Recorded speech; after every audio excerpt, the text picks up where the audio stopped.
Hello, fellow travelers. Welcome to Fate's Wide Wheel. I'm your host, Sam, and you are looking at the face of a very burned out person. Just about as burned out as someone who walks into a bar in 1954 and sees their reflection for the first time in 5 years. Crow's feet. Only I will not order a Schlitz. I am a recovering alcoholic, as many as you know.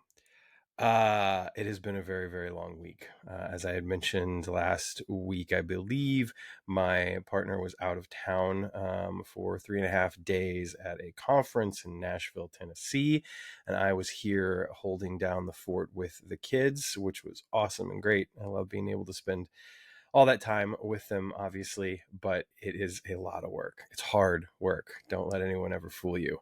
So that was exhausting enough. And then when Jess got home, we had about 24 hours before we turned around, picked Hattie up from school, and immediately hit the road to Eastern Pennsylvania for my grandmother's memorial service. As longtime listeners will probably recall, she passed away very early on during the pandemic.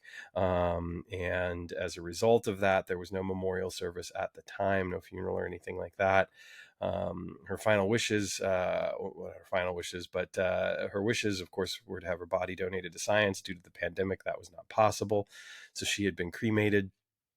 And we had waited until an appropriate time. My grandfather, who is 103 years old, he obviously was calling the shots. He's in great shape, pretty sharp. A little trouble seeing, a little trouble hearing, but for the most part does all right. Still reads his newspapers and magazines and books, stays on top of things, knows more about current events than I do, probably. And he had arranged for the memorial service to be Monday, Indigenous Peoples Day. Not that there was any connection there at all, just for a little extra context. So we drove out to Eastern Pennsylvania. After driving about 8 hours, we stopped and stayed in a hotel, drove the rest of the way the next day, obviously with two small children, a 5-year-old and a nearly 2-year-old. It can certainly slow things down just a little bit. But we made it in one piece and immediately were thrust into the family dynamic, which is interesting to say the least. My sister has a family of her own, of course, 3 sons, lots of friends, and adopted officially or otherwise kids of her own. And it was a lot, but it was great. It was good to spend time with everyone. I was obviously already pretty tired and burned out at that point. And it was emotionally draining as well. So then Sunday we went to an apple festival there, which was great. The kids had a lot of fun. And then the next day, of course, was the memorial service for my grandmother, which the pastor who was supposed to officiate did not show up. So I ended up being the one to do all of that, which is fine. I didn't mind at all. Did the readings and couldn't do anything, any sort of official religious capacity, which is fine by me because I'm not much one for organized religion. Surprise, surprise to anyone who's listened to this show for the past 6 years. And I also played a song, which was nice to be able to do. I think that would have made my grandmother happy. And after some remembrances and such, we traveled to scatter her ashes along a walking trail that she loved when they first moved to the facility that they had lived at. My grandfather still does live at. It's one of those kind of high-end places where there's happy hours and everybody has their own kind of apartment, but there's also on-site nursing care and all that sort of stuff. So it was really, really wonderful for them. And she was obviously very well taken care of. I have a cat who wants to say hello. This is Elle. Say hi, Elle. Yeah. This is a very informal episode, obviously, because again, I'm beat. And then immediately following the memorial service, we went to the funeral home to pick up my father's ashes, because my father, of course, passed away back in April, and my sister hadn't wanted to go and to do that, so I took it upon myself to do it. And she drove with me, but didn't want to go in, so I picked those up and drove them back here. When we got in the car, I looked at the clock and I thought, I can do this, and decided to drive straight through. And I'm glad I did, because Hattie got to go to school today. Jessica got to have a day off today, as opposed to going straight back to work, which was nice because we had planned on splitting it up over 2 days again. So I drove straight through from southeastern Pennsylvania um, to the Chicagoland area, and find myself, like I said, being pretty burned out, which will make for an interesting episode. I had initially intended to actually bank this far in advance, but with the way that news has trickled out, and just my own schedule, it actually kind of made more sense to just sort of hold off and wait. Now, there's no real new news to report on this episode, of course, but hopefully there'll be a little bit more of an immediate feeling to this all, knowing that it's being recorded 24 hours prior to the release of the episode, as opposed to weeks in advance, or perhaps not. Who knows? So yeah, I'm pretty fried. I'm pretty burned out, but we're gonna have a good time. We're gonna talk about Ben and Teller, which is episode 202, second episode of the second season of the Quantum Leap Revival series. And I have a lot of stuff to say about this, but one of the things that I want to do, and I think just due to the nature of the episode and due to the nature of the podcast, etc., and certainly just being on my own here and doing it all alone, I don't have the intent to go quite as in depth perhaps as I did with the premiere episode, for a couple of reasons, which we'll get into later. But just to give kind of a capsule review before I talk about a couple other things real quick and then get into more in-depth comments. Overall, I think it's a good episode. I think that for me, the project scenes and the scenes kind of getting caught up with the team are the scenes that I perhaps enjoyed a little bit more than the overall Leap story. That said, I still think the Leap story is very strong, and I think Raymond Lee is just such a powerhouse. And over the course of 2 episodes, I feel like you could have said this after the season premiere. Quite frankly, this took too long, but I think that when you kind of see these 2 episodes, and especially as I got to view them back to back, you really just see an actor who is fully committed and has just kind of leveled up, if you will, the work that they were already turning in magnificent work in the prior season, but again, it just feels like they've leveled up, and yeah, Raymond's fantastic. So kudos to him for all the work that he's done. Obviously, Mason Alexander Park as Ian gets a lot of wonderful stuff to do in this episode, and they are fantastic. And there's some really exceptional stuff because they get to to be on both sides, both the Leap and the project stuff, and yeah, they're just fantastic.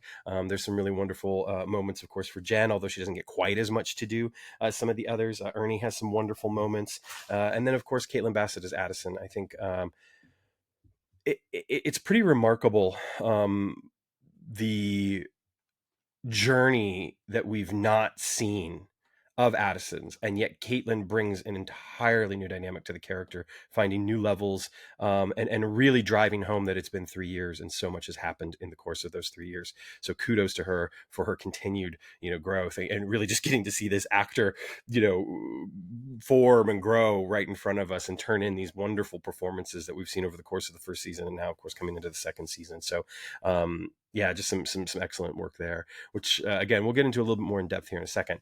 Before that, of course, I just want to take a moment to say that there's a lot going on in the world right now, obviously, and anything that we can do to kind of help right some wrongs. I hope that we're out there doing that, taking the opportunity to engage in healthy debates and conversations about some of the things happening in the world around us, and perhaps finding ways to impact things for good. I know that it can be daunting, especially when we look around, and maybe we don't necessarily even think it's our place. Maybe we don't necessarily know exactly what to do. So just stay informed, keep on top of things as best you can, and find ways again to help, whether that means in your community on a local level, or if you're looking at the world at large. Of course, I will always give my endorsement, if you will, to the Trevor Project and Doctors Without Borders, which are 2 incredibly worthy charities, and obviously can use our help at every turn. And so certainly do what you can where you can. Of course, if after all of that you still want to support this podcast, I'm flabbergasted. I'm bowled over, and I am grateful for that. I really truly am. But again, I really want us to try to focus on making the world a better place, setting right some wrongs. So do that first if you can, if you're able, and then if you want to come this way, then of course I am grateful for that, and it helps to kind of keep the lights on. So thank you very much to all of our patrons. It's pretty amazing. Of course, I'm still saying our, because why wouldn't I?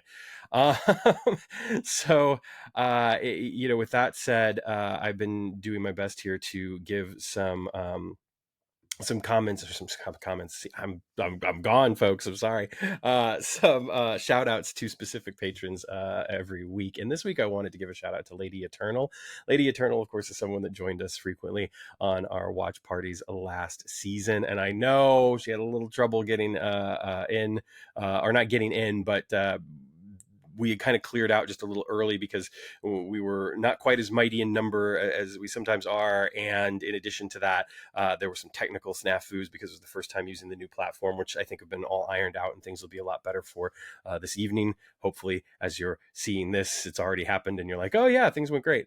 But that said, she always brings a wonderful perspective, a very different perspective from my own, and certainly has been critical of the new series where she finds appropriate. And I always appreciate hearing her ideas and her thoughts, and her passion, of course, for the classic series is something that obviously I certainly share. But she really brings that passion to bear on the new series in some very enlightening ways. And even when I don't agree with her, I can't but help appreciate the passion with which she does that. So Lady Eternal, thank you so much for your support. It really, really means a lot. And I'm grateful for you and your presence, both over on the Discord and hopefully continued presence in the watch alongs as we get everything ironed out on that front. So thank you so very, very much. And if you are interested in supporting the show, you can head over to Patreon, Fates Wide Wheel, for information on how to contribute. As of right now, you will receive access, of course, to the Discord server. You will also receive access to the watch parties, which will occur every Wednesday as the episodes air. Currently, those will be taking place on our Riverside platform. Of course, I'm still saying our and we because how can I not? It's just the way it goes. Plus, I don't like continuing to say I all the time. Anyway, you'll receive access to all of that. Also, as interviews occur separate from the main reviews, which will happen, although there will be some that will be folded into the main episodes as well. But as those occur separately, you'll receive early access to those. And there are some other things that I'm looking to cook up and figure out to aid in the growth of that particular channel, just because, like I said, it certainly helps the podcast and keeps the lights on. So thank you so very much for that support. And of course, all of our patrons will be listed by name if they have so chosen below in the comments, or excuse me, in the description in the show notes. So take a look to find that wonderful crew of people, and of course our anonymous patrons as well. What else do I want to talk about? I want to talk about this hat for a moment. Actually, as some of you might not necessarily be familiar with this logo, or some of you may be familiar with this logo. And if you are, kudos to you. This is actually the Chicago American Giants logo, which was the Chicago Negro League baseball team. And I have an affinity for them for kind of some personal reasons, as well, of course, just having an overwhelming, tremendous amount of respect for Negro League baseball. And I think that if you ever have the opportunity to read up on the history of that particular section of the sport, in those days in particular before Jackie Robinson became the first black man to play Major League Baseball, and even in years after, because it took a long time for things to really feel fully integrated. But in particular in those days of like the 20s and 30s and 40s, there's some pretty incredible stories and some incredible players and wonderful athletes that never really got the spotlight that they deserved. And one of those players was someone by the name of Olin Cecil Lou Dials. And Lou Dials was a gentleman that I met in St. Louis, Missouri when I was about 9 years old. And he saw this little person standing there, and he was pretty old at the time. He was already in his late 80s, early 90s, I believe.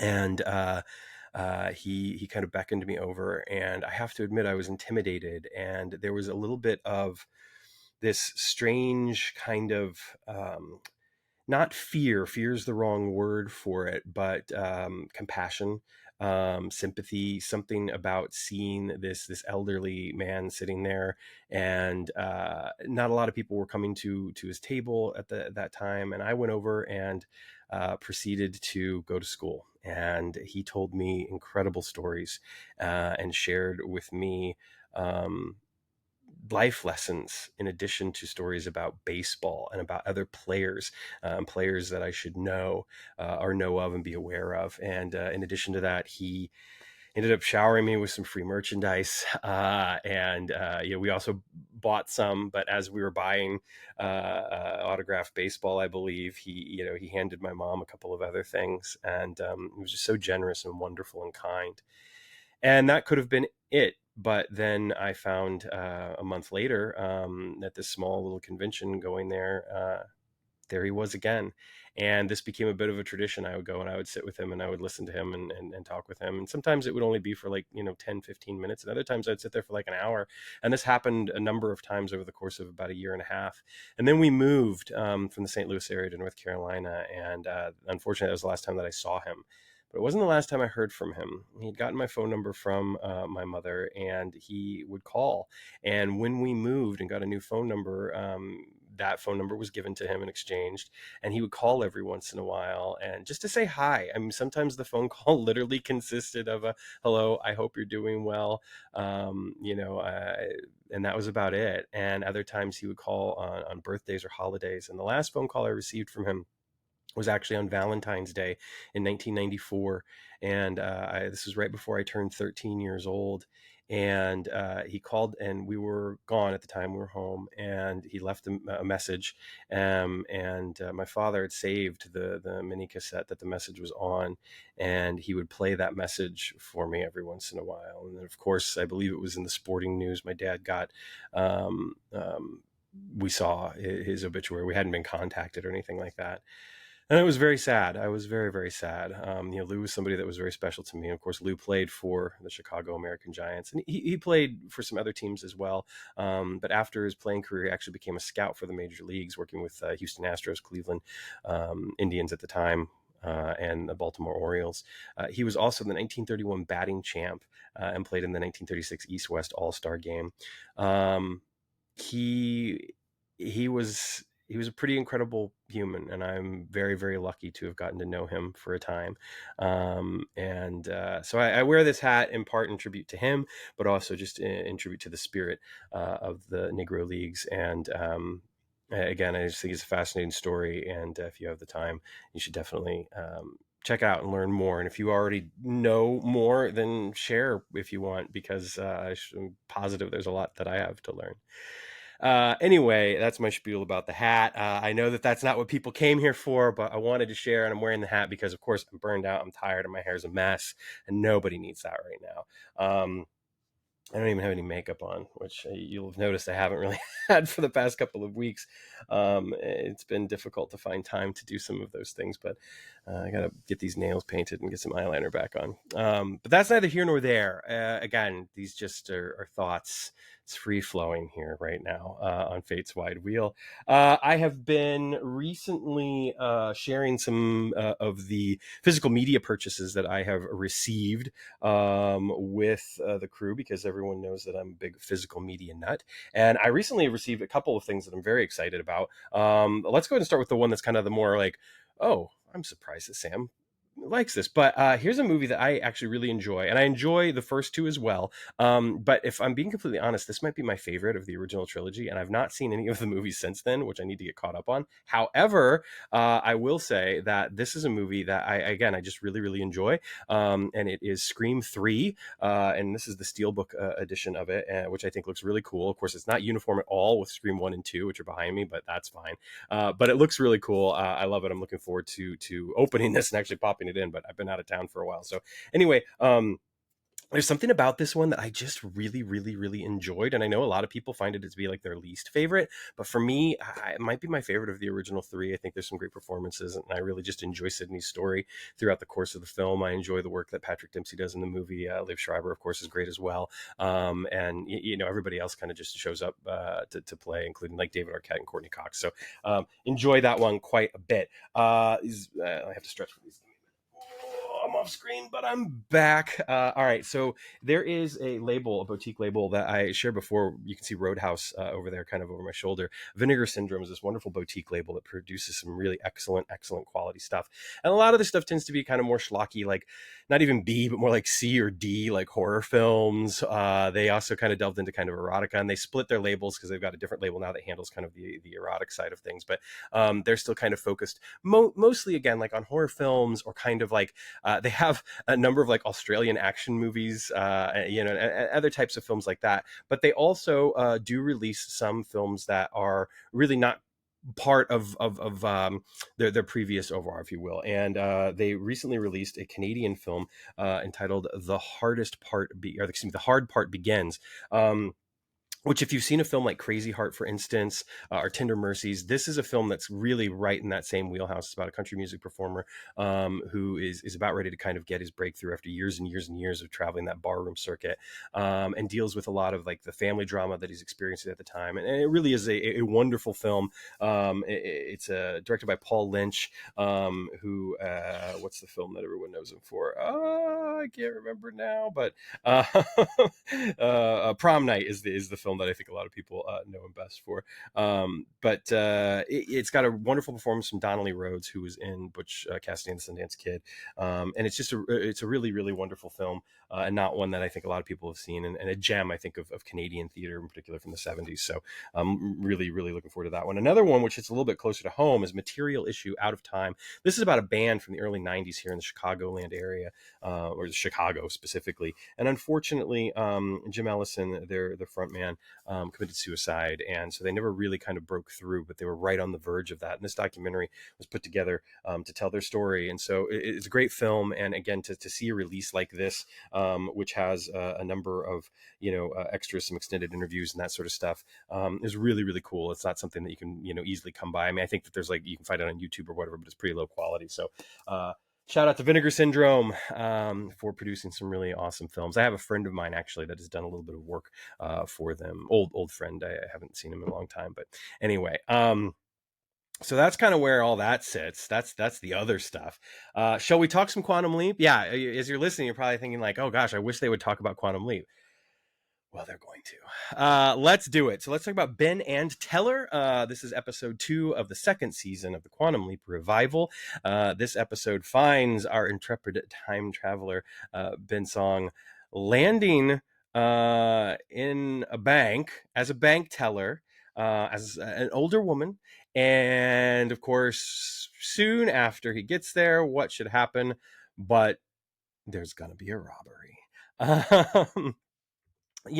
One of the things that I'll say right off the bat about this episode is that I feel as though there's a good chance that I am being maybe just a little bit too critical in some aspects, because the Leap story itself is nothing new for a seasoned television viewer. We have seen a number of television programs do this episode, the bank robbery episode, any kind of, mystery show, action show, adventure show, even like fantasy shows and sci-fi shows, something like, Highlander, for instance, had their bank robber episode. And of course, the original Quantum Leap even had a bank robber episode. And there's nothing wrong with that. There are these, sort of genre tropes that get reused because they're a wonderful vehicle to tell certain types of stories. And certainly a bank robbery hostage situation is an opportunity to tell a story which infuses a lot of tension for our characters to have to deal with, and clearly defines the obstacles. We know this story. We know what's happening here. And we know oftentimes that our hero our hero figure, who is in the bank and being held hostage along with everyone else, is not only at risk from the bank robbers and the criminal element that is there, but also is usually at risk from the ineptitude of a security guard, perhaps, and the ineptitude, perhaps, of the cops, or sometimes even the outright villainy of the cops. There are, of course, the big budget film examples of this, including like notably something like Die Hard, or something like Dog Day Afternoon, or we've seen examples of this in entertainment throughout the years, and it is a staple of television and film. It's almost a genre unto itself. So I want to kind of give that up front as a way of saying, like, if I sound like I might be being a little too critical, it's because there is an element of, we've seen this before, and unless you're doing something to make it remarkable, what's the point other than just using, kind of like bringing out this old, trope to kind of like get a script out there. You know what I mean? And I hate to say it that way, because that certainly feels like a slight, and I don't mean it that way, because there's a lot of wonderful stuff that happens over the course of this episode. That said, let's go ahead and just dive in. And I have this cat again. She wants to be involved in some fashion here. Let's talk about our director, Kristen Windle, who's worked also as an editor previously, and has directed a number of episodes of television, including, of course, our Quantum Leap. And most recently, prior to Quantum Leap, Secrets of Sulphur Springs and the Winchesters. Also directed 5 episodes of Doom Patrol, which is a television show that I sadly have not seen enough of, but what I have seen I love dearly, and I was a fan of the Grant Morrison run on the comics in particular. And DC's Legends of Tomorrow. Also worked on 3 episodes of The Blind Spot with Martin Garrow. Worked on the show that shares a night now with Quantum Leap, that is Magnum P.I., and Arrow, Agents of S.H.I.E.L.D., and also directed an episode of The Flash back in 2019. Worked on an editor of a few shows of interest, perhaps, that we've spoken about before on the podcast, including Alias, Brothers and Sisters, Political Animals, which I feel the British version was far better, which that happens. The aforementioned Arrow, and most recently in 2019, Grand Hotel. So it looks like she has pretty much moved away from the editing work and is now doing exclusively directing work. I think the direction in this is very sharp. She does a wonderful job. Nothing feels out of place. There's something about, again, just visually the pacing of the show this season feels different from the first season, and I love it. I just love it. It feels like they've kind of moved away from certain elements that felt a little cookie cutter, in terms of, this is how you shoot a primetime television show these days, and have moved into something that feels a little bit more realistic, a little bit more meditative, and takes a little bit more time, as opposed to, lots of quick cuts and kind of unrealistic lighting and that sort of stuff, which really grounds the show in a wonderful way. So again, I thought the directing work was wonderful. Adrita Mukherjee is our writer. She has, of course, written before the show prior to this. Wrote Family Style last season, which was the Deborah Pratt directed episode. Has also written a number of episodes, 22 as a matter of fact, for Supergirl. Wrote a number of episodes for Scorpion as well. Wrote for Reacher, which she's also a producer on. Reacher's a fantastic show. Has also had producing credits, of course, on Quantum Leap and The End Game, as well as Reacher. Again, it's one of those things where I look at the, kind of the setting and the plot of the episode, and it doesn't necessarily stand out. But then when I look at the dialogue and I look at some of the character situations, I think that she's crafted a really wonderful episode. And it is something that helps to raise the level of the episode above kind of the genre trappings, the trope trappings, if you will, of the episode. So kudos, of course, to Adrita. And of course, she had done a wonderful job on Family Style. Family Style was an episode that I really, really enjoyed from last season quite a bit. We have our regulars, of course, and we also have the introduction of Tom Westfall, played by Peter Gadiot. And here's the thing, as I say his last name, I could be massacring it. You would think in the conversations that I have actually had with people on the production team that I would know how to say his last name, but the funny thing is that in those conversations, we've never actually referred to him by name. We always refer him to by the character name of Tom, so I've never even taken the opportunity to ask, and that's my fault. We also have a guest star on this particular episode, Janet Montgomery, who plays Rebecca Egan, the bank teller, along with Ben's Leapy. The dynamic there is very interesting. There's definitely a friendship between the two women before Ben leaps in.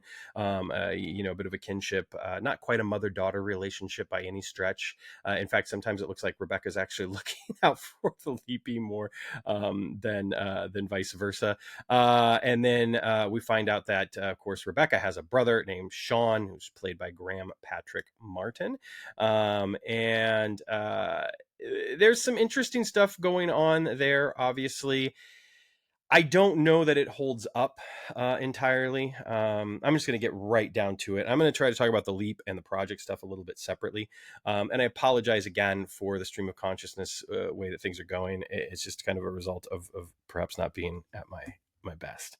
The leap stuff, when the bank robbery starts and when we find out it's Rebecca's brother who is kind of leading the charge on the bank robbery, he's not the lead robber, but he's the one that kind of kicks things off. Immediately it kind of feels like, oh, okay, it's this type of story.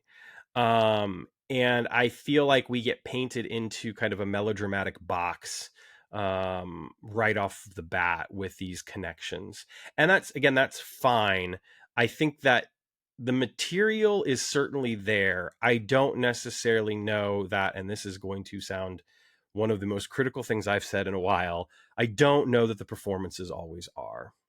Uh, Coming off the heels of This Took Too Long, which arguably has the strongest supporting cast in the history of the revival series. It's a short history, granted. To this episode, I find that we have a supporting cast that ultimately feels a little bit lacking. And the bank robbers in particular, I just am not. I'm just not really impressed with. I feel like I'm getting stock characters in a lot of instances, and sometimes the circumstances in which they find themselves, they don't feel forced, which is wonderful, but it certainly starts to stretch the credulity of the episode. And coming off of an episode that felt kind of grounded and the stakes felt high but also real, regardless of any sort of quibbles that I've seen people online have with the episode, which we'll get to that in a little bit. I certainly felt like this episode, Ben and Teller, there were times when even I was having difficulty suspending my disbelief completely. And again, I get it. It's part of the nature of these types of episodes, right?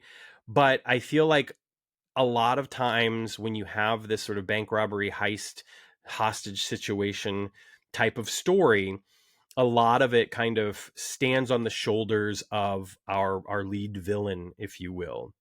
And the waters get a little muddied here because we have the familial relationship between Rebecca and Sean, so that our attention is not necessarily on the lead bank robber all the time. Gans, played by Andy Bean, by the way, is the lead bank robber, I believe. And it it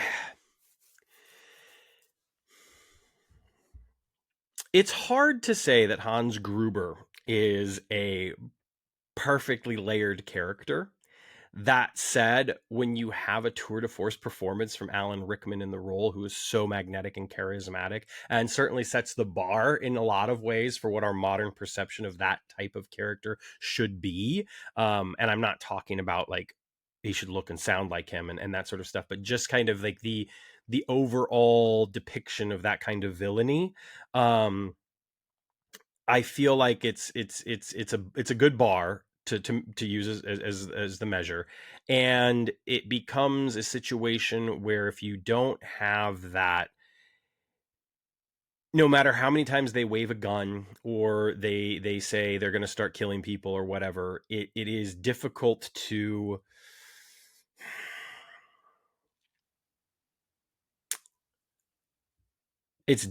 care as much as I want to. And I found that happening a number of times over the course of the episode with the Leap story specifically. Um, and that was too bad.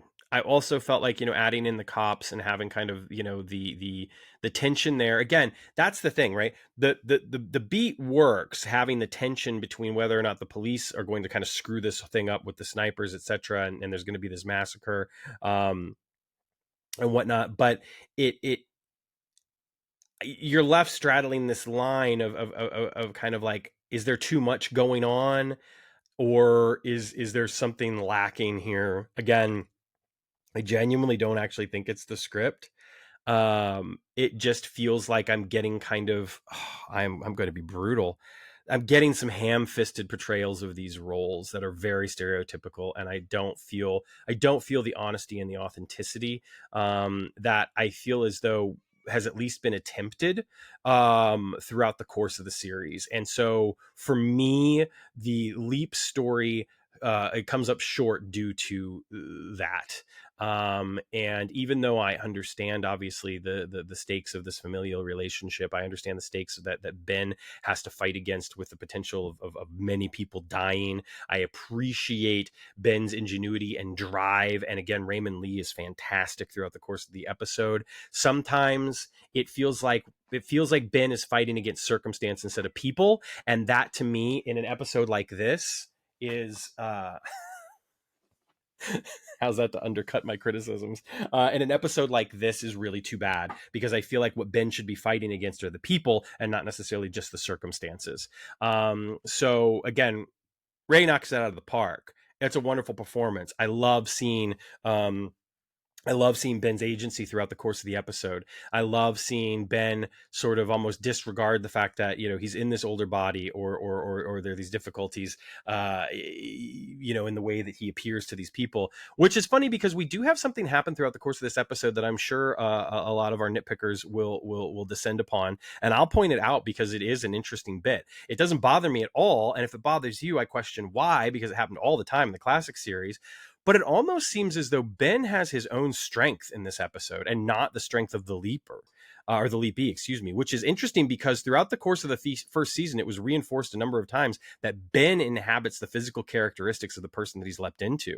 So this is kind of an interesting thing that happens, and you wonder, is this an actual change, or is this Ben just sort of saying like, I have to push this body a little further in order to to save the day. I don't know that we'll get an official answer in any way, shape, or form, but it is interesting to note, and I'm sure that other people will comment on it as well. Throughout the course of this episode, one of the most wonderful, magical, delicious things that we get is the interaction between Ian and Ben, because Ian is indeed the hologram for the majority of the episode, and it is wonderful. I love seeing the dynamic between the two of them. I love seeing Ian trying to kind of figure out what to do. There are times when they seem a little bit stumped, and Ben almost has to kind of say like, you're the one that's supposed to be figured out the information. It's like, don't you have Ziggy, and etc.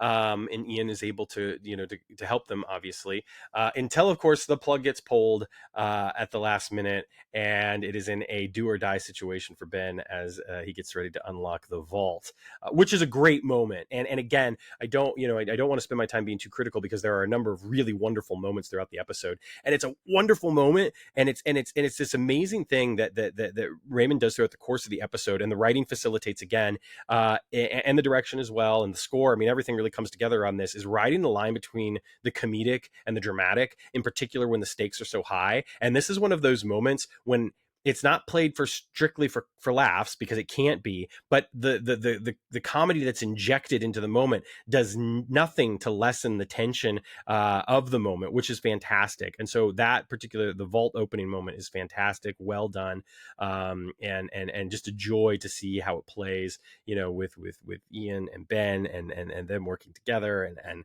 the tension of the moment with the bank robber standing right there threatening to shoot Ben. It's a really wonderful moment. It stood out to me, and I appreciated it a great deal. Eventually, of course, they're able to figure out that they can escape through a kind of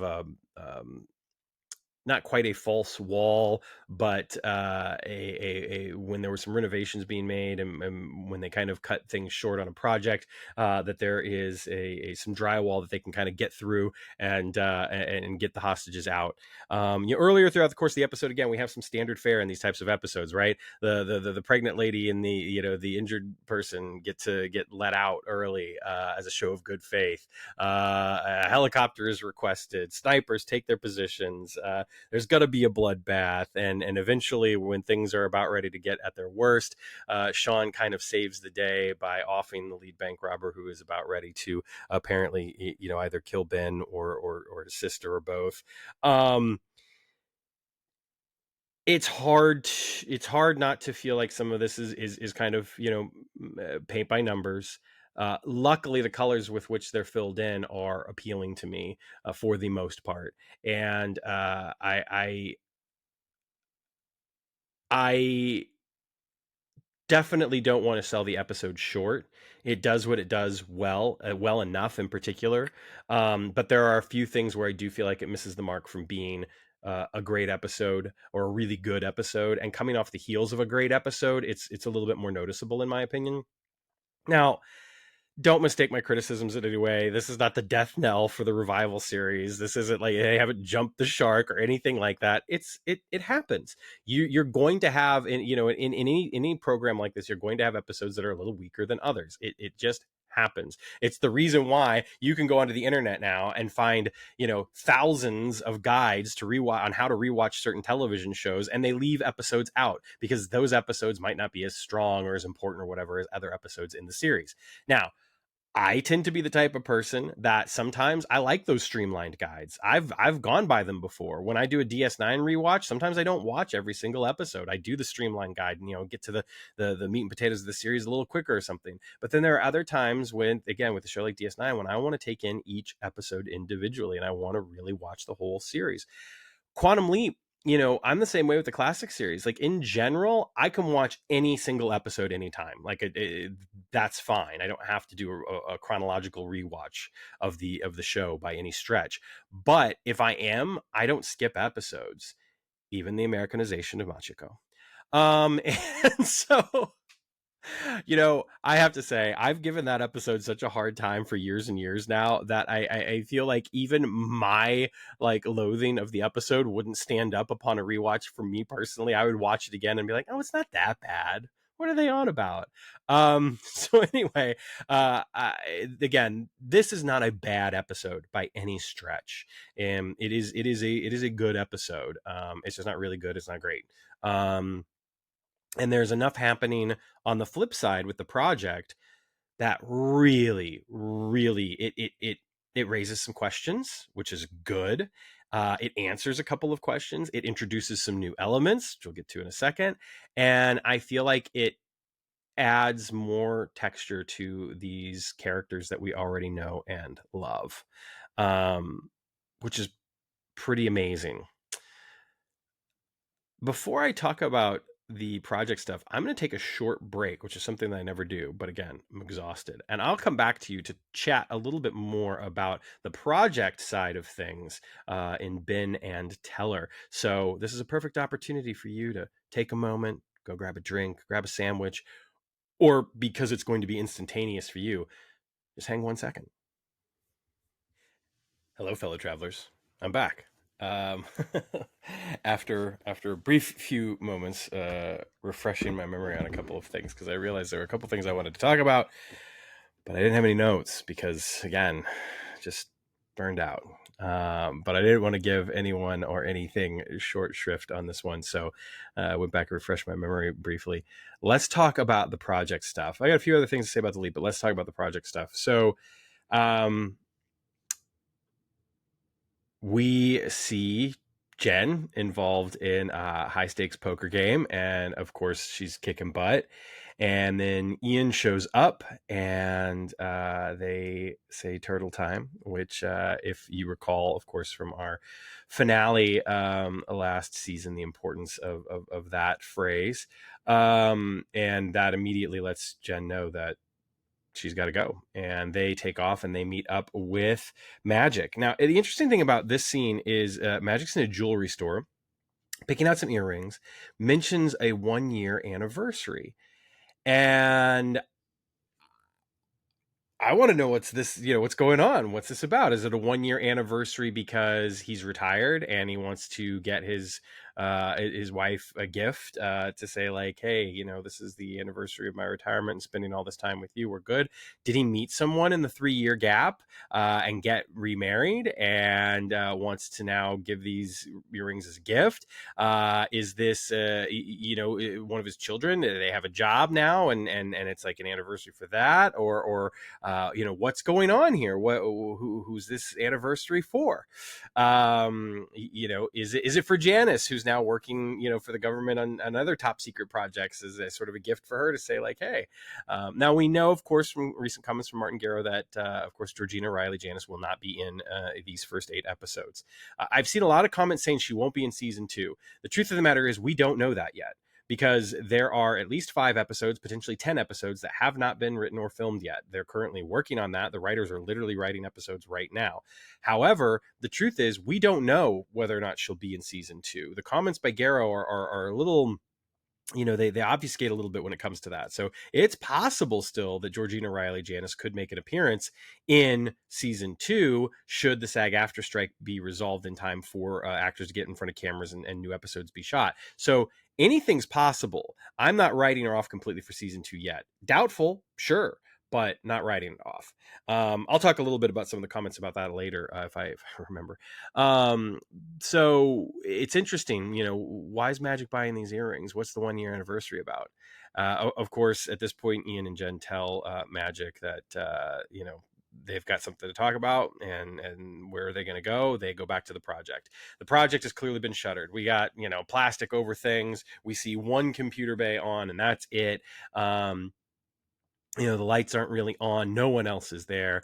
They have the conversation. Ian tells Magic that they left, they turned one computer on. They snuck in, turned one computer on, kind of like SETI, searching the galaxy for signs of life, and in the hopes that, they would find Ben. And sure enough, they eventually did. And that, Ian communicated with Ben. It's interesting at this point because you almost wonder, is it that cut and dry? Is it, that's a good example, right? We get some exposition here, mostly from Ian. It's handled well, it's written well enough, about, the stuff that happened with the project and in the intervening times. And then, of course, we got to tell Addison. And Magic says there's only one person to make the call, and it shouldn't come from them. So he gets on his phone to call someone. Then we see Addison being badass, leading a team through some exercises. She's in, full gear with assault rifle. And, she's clearly transitioned from being the hologram and the observer, kind of a little bit more of a a different role for her, and back into a role that seems a little bit more her fit as she's leading this training exercise. So once the training exercise is over, she's kind of, barking at folks, letting them know what's going on. And that's when we see Tom for the first time. Tom shows up, and Tom and Addison have a conversation, and it doesn't take long to figure out that they are an item. Yes, that's right. Here it is. It's been spoiled, of course, by trailers and such, but this is Addison's boyfriend. She has moved on. It's been 3 years. They buried Ben. Not literally, but they had a funeral. And she's moved on, and Tom's the new guy. Let's talk about Tom. The character as it stands is fine. I have no problems with the idea of this. I think that it's actually really smart, and I think it creates some wonderful new dynamics and situations for our characters. Do I think that Tom is fully successful as a character? Well, I think if I judged it off of one episode, I'd be a bit of a dick, so I'm not going to do that.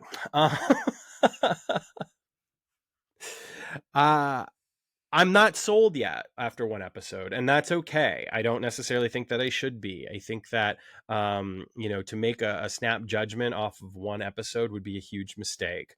I think that the relationship between Addison and Tom seems real enough.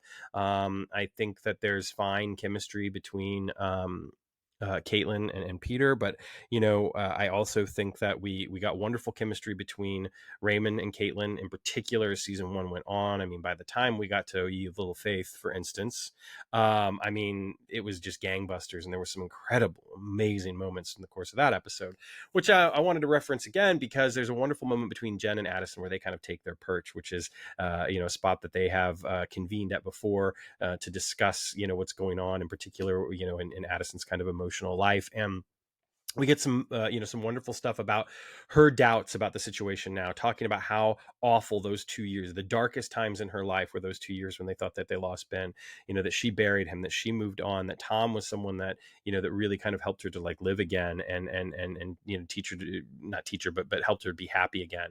The other thing that's important about this relationship with Tom and Addison is that they have a history, they have a background, they knew one another before Addison ever met Ben. So it's, again, that adds an interesting layer here, right? I mean, that's not entirely unheard of, where you have people who, they might have a prior relationship, not even romantic, but just even a friendship with someone, and then they get involved with someone, they get married, perhaps they get divorced, or they become widowed or a widower, and that person from their past ends up kind of coming back into their life in a way that, again, it's not necessarily always romantic, but they certainly are meaningful and impactful. And so I think that was an interesting choice, a really strong choice, an effective choice to have Tom be someone from Addison's past. It really helps to kind of like establish the fact that like they had a relationship before all of this. The scene again with Jenn is great. I love it. It's just it's wonderful. It's the best bits of Jenn that we've seen so far in season 2. It's some of the best stuff that we see from Addison thus far. I mean, we're 2 episodes in. I don't want to oversell it, but it's really wonderful. It's lovely. It's a great scene, and it's just a reminder of like the wonderful chemistry that these actors have with one another, and the way that you can give them these stories and they're going to go. And I just love it. It's one of those things that like, that's a scene that I wanted to, that I would love to have been on set for. You know what I mean? To watch that work, to see that work with that scene, because I just think that it's the good stuff, and it really, it plays wonderfully, and I think that they do a great job with it. Of course, we get an intervention from the FBI at one point, or some sort of security team rather, that comes in and holds everybody up and is ready to arrest everybody and throw them in irons. Tom, however, makes a quick text to the director of the FBI. The director of the FBI apparently owes Tom a favor. The director of the FBI calls the dogs off, and it happens like that. Ladies and gentlemen, which is fine. It's great. That economy of storytelling, it works. And now our team is left to their own devices back at Project Quantum Leap to kind of get things running again. Jenn is working to kind of reestablish contact, and the imaging chamber is working, of course, but they when they're pulled out, there's some question as to whether or not they're going to be able to get back in. Addison doesn't want to go back in. She's not, she doesn't want that job. She thinks that Ian should finish things anyway, because they were there and it was a hostage situation. They shouldn't change teams midstream. There's a wonderful moment between Ben and Ian where Ian tries to kind of explain this to Ben. And back at the project, we see Addison taking this in, because of course they can see Ben. And this is one of those moments where we need to thank our lucky stars that Raymond Lee is our leaper, our Ben Song. He doesn't say a word, but the glances that he's making around tell you this heartbreaking story. Ben's scared. Ben feels alone. One of Ben's best friends is standing right next to him, in the holographic capacity, but Ben is terrified in this moment, and he's alone, and he's sad, and he's scared, and it's just a lovely, lovely bit of acting, and it's mirrored by Caitlin's performance in watching this, and it's like, I'm not saying that they will find their way back to one another necessarily. I think that that's certainly a distinct possibility, probably the strongest possibility.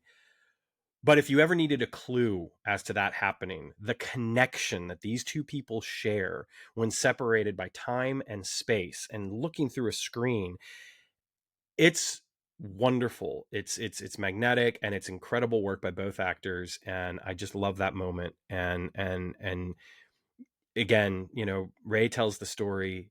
He puts the ball in the air, and Caitlin is able to receive it in a beautiful way. And yeah, it just works. It's wonderful.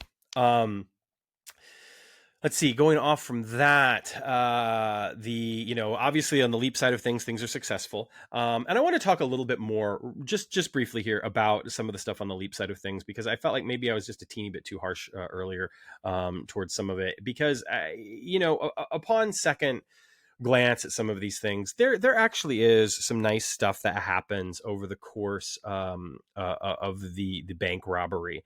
In particular, some of the scenes that occur between Gans and Sean, you get the idea that there's like this almost Dickensian, kind of relationship over the criminal mastermind who takes the orphan off the streets and gives them a place to sleep and food to eat and helps them, get back on their feet, granted through criminal enterprise. The relationship, obviously it suffers at times, and this is a part of the writing that I think works really, really well, because that's when the show shines the most, is when it's about the characters. And I think that that's why the episode is successful and why it is a good episode, is because there's some wonderful character moments for our regulars, obviously, but even for our guest cast. And while I still think that the performances might not necessarily be to the standard that I would like them to be, for me personally, there are a couple of moments that are really nice. In particular, the fact that when Gans kind of has the plan ready to go, and Sean realizes, you had this locked and loaded already. You knew that this was going to happen. You were always going to go for the vault. And I think in that moment that Graham Patrick Martin, who plays Sean, expressing that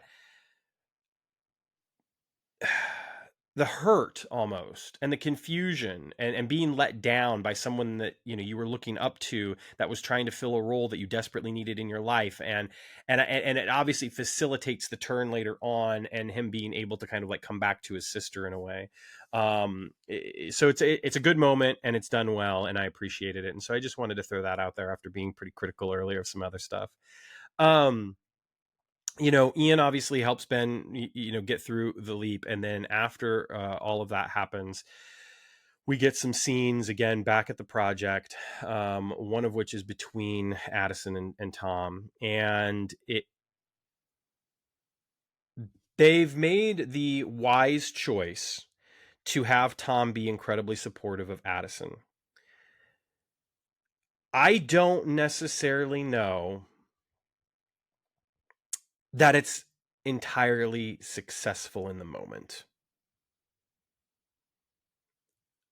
I think as the character of Tom gets to be a little bit more lived in, these moments will hopefully become stronger and more honest and more genuine. And I don't say that because I don't think he's being sincere with his support. I do think the character is being sincere with his support. I think there's something missing, and I'm not 100% sold. And this is not me saying the character, that there's some duplicitousness here. I don't think that that's the case. It's something. It's something else. It's something as someone watching TV, not being fully engaged with the story. So this is not a story or a plot thing I'm critiquing. And it's too bad, because I think that there's stuff in particular coming from Caitlin that helps to sell the scene really well. And there's some wonderful moments, between the two of them, and there is some good chemistry. But there's just something missing at this particular point, and it's such a hard job.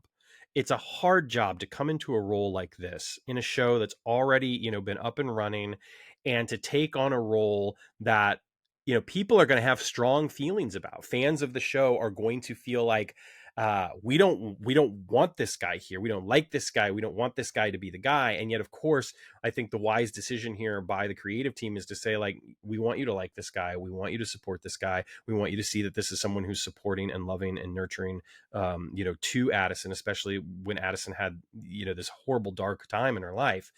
Again, it just doesn't necessarily work quite as well as it could. However, if I just decide to buy into it for a moment and get over any of my issues, personally, that I might have, again, I really appreciate the scene, and I appreciate the dynamic between the two characters. I appreciate Tom's support. I appreciate his understanding, and I appreciate the fact that Addison is struggling. And I think part of Addison's, struggle here is her fear. And it's something that Jenn kind of says earlier in the conversation between the two of them, where she's like, we love Tom, and we support this. Are you, do you maybe want us to not? Is you got to ask yourself that question. And I think that is a really, it's kind of a keystone moment for Addison through the course of the episode, because when she gets to this scene, there is that element of kind of like, yeah, maybe somebody should be telling me that, that this is wrong, that I should be staying on, that I should do this job, that I should put myself in there with Ben, that I should, kind of own up to it, that I shouldn't just kind of like say, like, this part of my life is a closed book and I'm moving on, because it's not closed. Obviously, there's more to it. And the scene with Tom helps to really kind of seal the idea that, like, okay, Addison's going to get back in the saddle. And I know some people will be disappointed because we were so excited to see Ian there. I don't think it's the last time this season we're going to see Ian as the observer. I think we're going to get a lot more Ian and some really interesting stuff from Ian. And in particular, one of the things that happens is that Jenn and Ian have a scene, which is pretty tasty, where Jenn calls Ian out and is like, are you going to tell them how you really found Ben? And that is awesome and lovely. And Ian is like, what? I did. And they're very... Their response is quite wonderful, because there's like a little bit of fear almost. And I don't know if it's because they're keeping the secret or if it's because of the nature of the secret, which is great. And there's some weight, there's some real weight to the moment, which is great. And Jenn, I love the role that Jenn takes here, because there's this very she is clearly an advocate for Ian and a friend of Ian, and is going to support Ian. But in doing so, she's going to say, I'm not going to betray your trust. I know what happened here.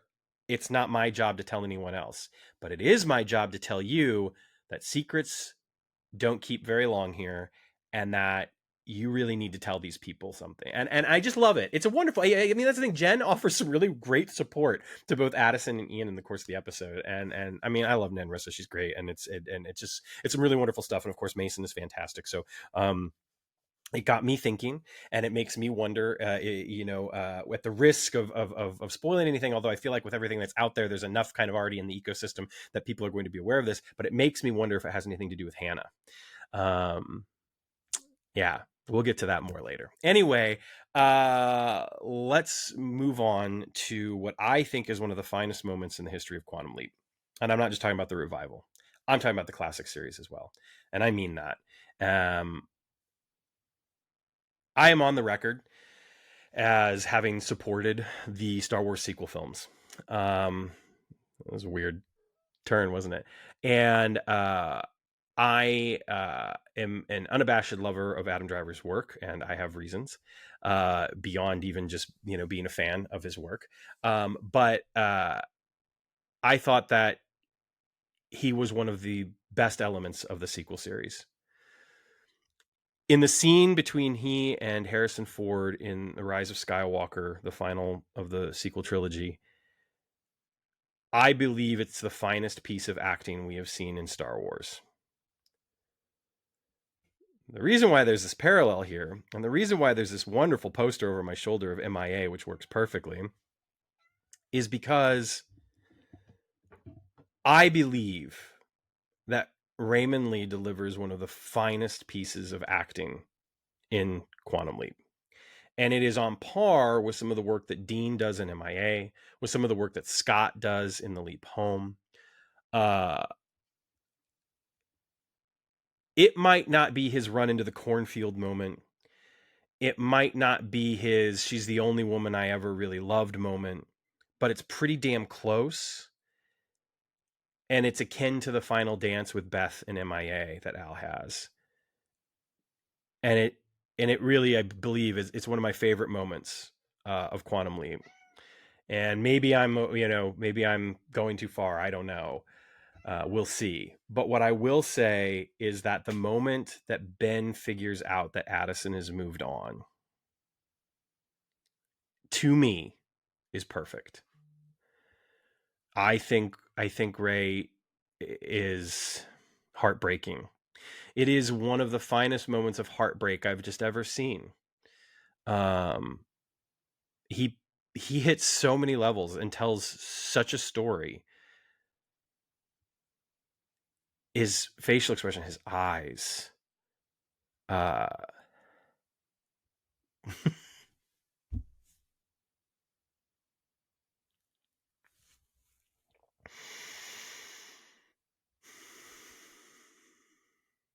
Look, I'm pretty raw. I'll admit.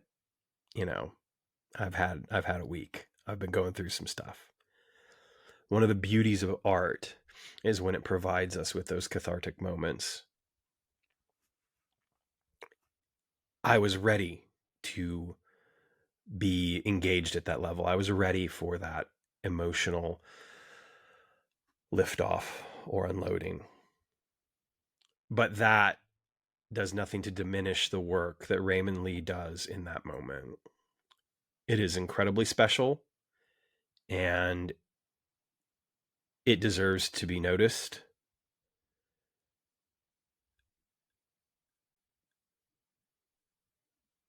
And at the risk of getting in trouble, I can tell you that it's a moment that the actor worked very hard on.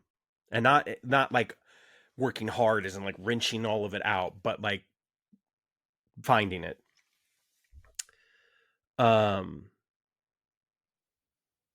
It's beautiful. And, of course, Caitlin's there for him as well in the acting moment. I just love it. And I struggle to think of other moments throughout the history of Quantum Leap as a whole, revival and classic series, that reach that same level of quality. It's just a beautiful moment. And then, of course, Ben leaps.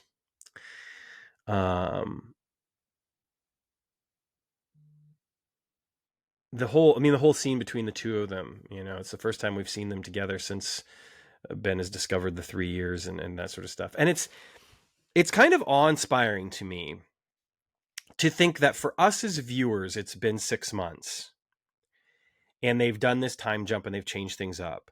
For the actors, for the cast and the crew, it had been a couple of weeks. They didn't get a long break and come back to this to be able to kind of like, get that kind of distance. They kept working. And for them to go from what they had during Judgment Day or immediately prior to Judgment Day to the work that they're doing and what they're having to tackle over the course of these first 2 episodes during This Took Too Long and Ben and Teller, I cannot overstate how remarkable it is to me, the work. It's very, I mean, I cannot think of many other shows. I'm sure there are examples. I'm sure people will give me some as soon as I say this, but I can't not think of many other examples personally right now on my own of that kind of work, of having to go from point A to point D overnight. I'm snapping my fingers a lot today. So anyway, in an episode that I struggled to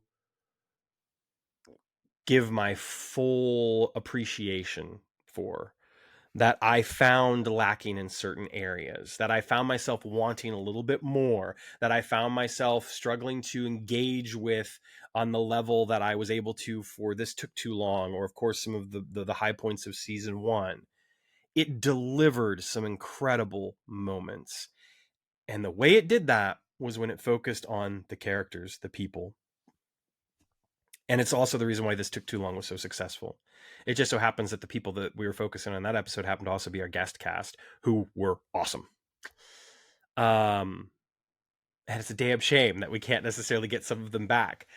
And I feel very guilty saying some of this. I really do, because I know, to a small degree, I know the work. I know what it is to rehearse something, to learn something, to work on something, to put that up in front of people.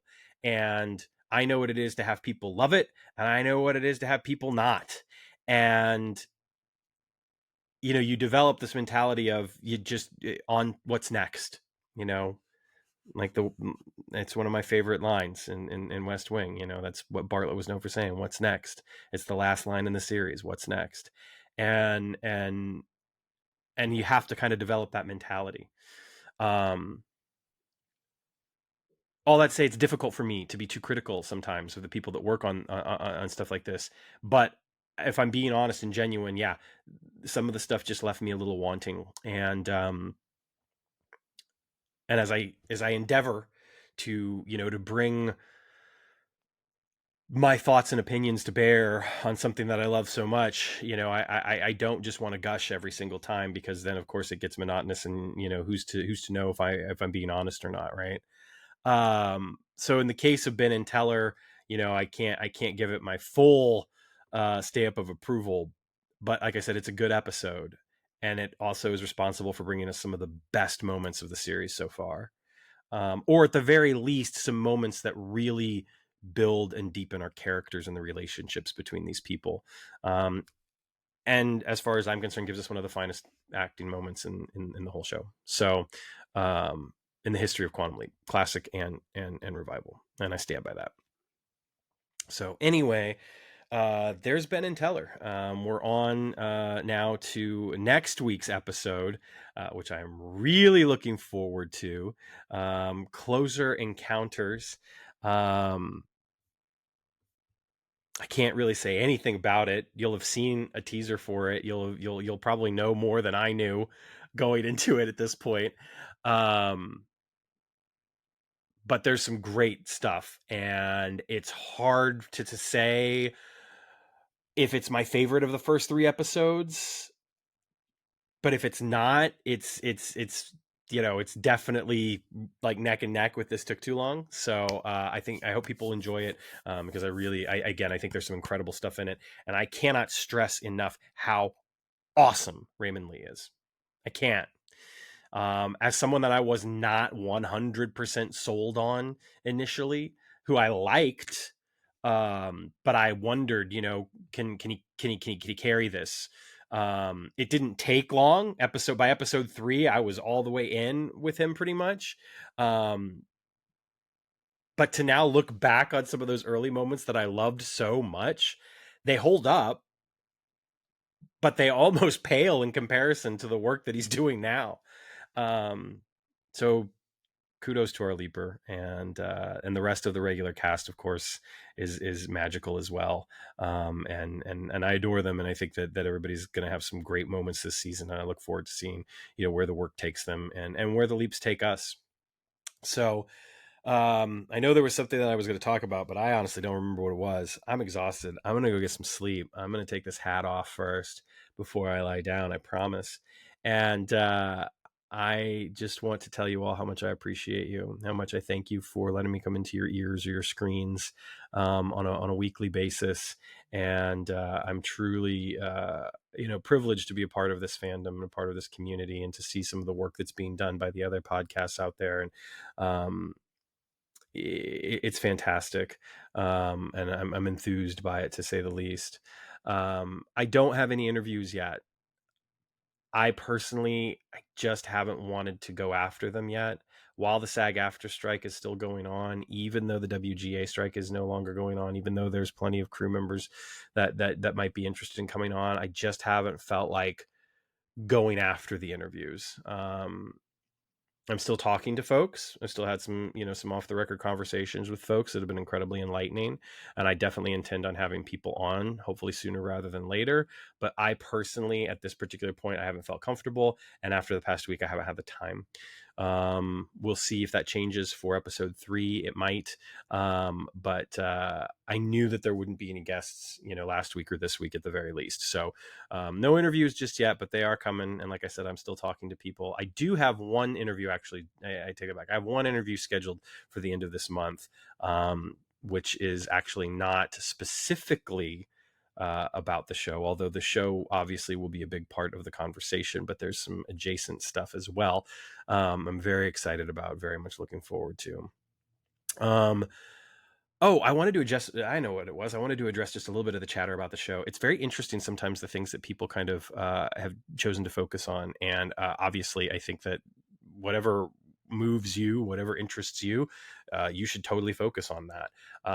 It's hard for me to buy into some of the conversations because I look at it and I think to myself, this does not matter when it comes to the stories that are being told. And one of those things that has been addressed recently in discussions is the hand link. I know some people loved the version 1 hand link that we saw in What a Disaster. I say version 1, of course, because it was the original hand link before it got replaced by the hockey puck. I mean, it's a device. I feel like these conversations are akin to people that would have complained about the new phasers in the next generation compared to the original series, or new communicating devices or tricorders or whatever. I get it. I understand it. I respect people's, opinions and discussions on that. I'm certainly not going to say like you're wrong or do any sort of gatekeeping or anything like that. But I will say for me personally, I really don't care what the prop looks like.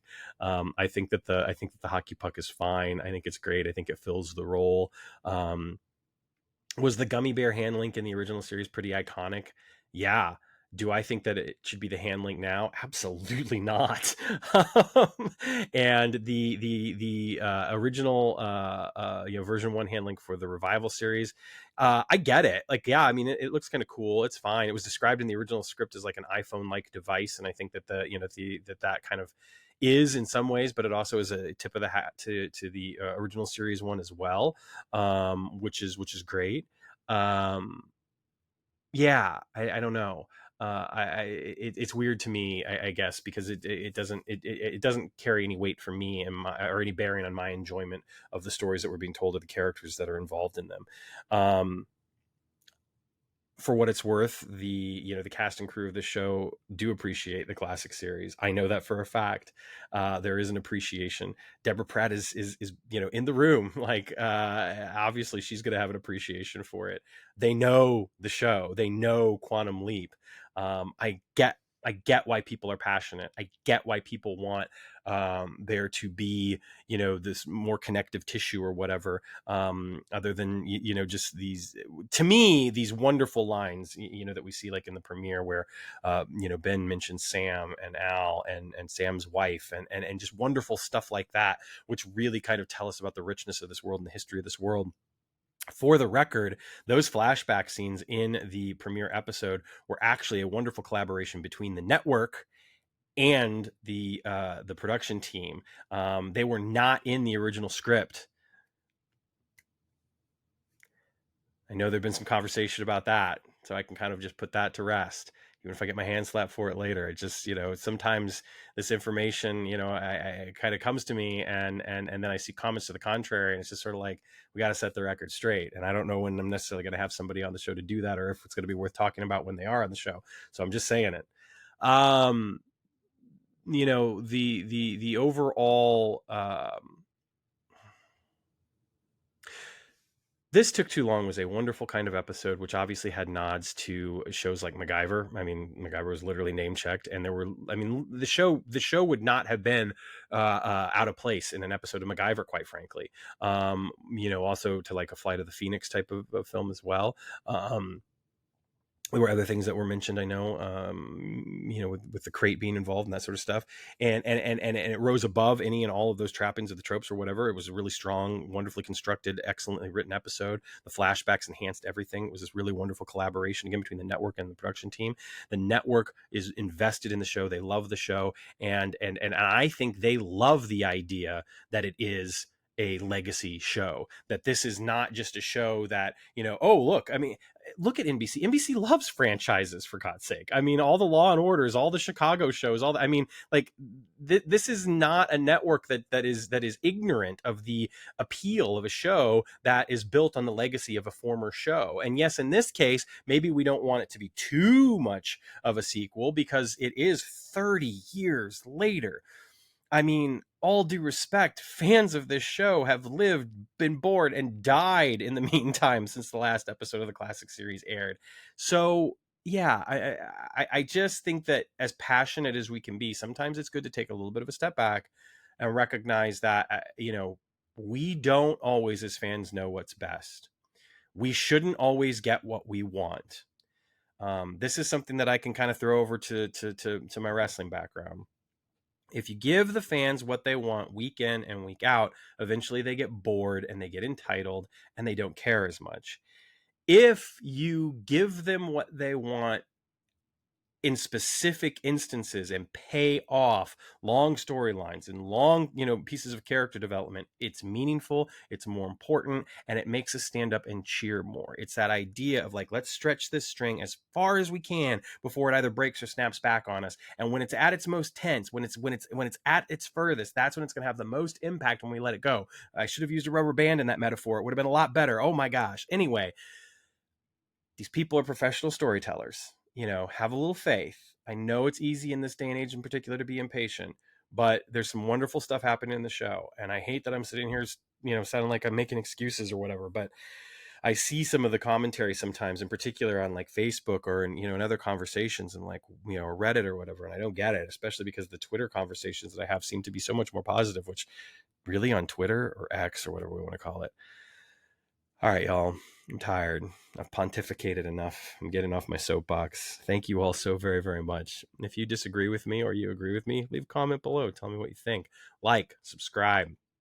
Find Fate's Wide Wheel wherever you get your podcast, and continue to follow along because I will indeed have some interviews coming up. I think either at the probably by Halloween or shortly before Halloween, I will have at least one very special interview. I will share that with Patreon subscribers first, but it will be available to everyone shortly after. Nothing will ever be locked behind a paywall on this podcast. I can guarantee you that. Dennis used to say that all the time too.